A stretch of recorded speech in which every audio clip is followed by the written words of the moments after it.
সম্প্রতি বাংলাদেশের বিভিন্ন সীমান্ত জেলার সাথে ভারতের গণ্ডগোল দেখা দিচ্ছে।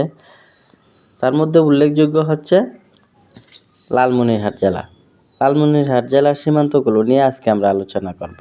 পাটগ্রাম সীমান্ত, এখানে আঙ্গুরপুতা ও দহগ্রাম ছিটমহল ছিল।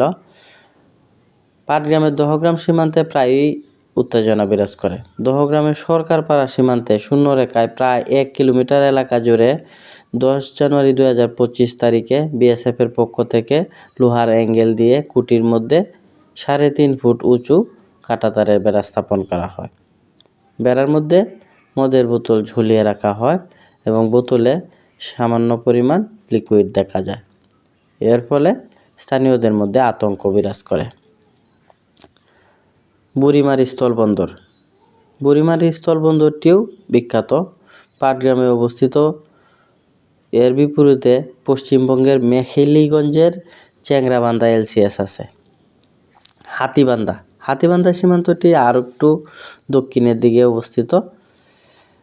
হাতীবান্ধা সীমান্তে গুতামারি গ্রামের ওপারে রয়েছে কুচবিহারের শীতলকুচি। আগস্টে ভারতীয় নেতারা কথা বলার জন্য আসবেন বলে হিন্দুদেরকে জড়ো করার জন্য একটি গুজব ছড়িয়ে দেওয়া হয়, যার ফলে এই অঞ্চলে একটি আতঙ্ক বিরাজ করে।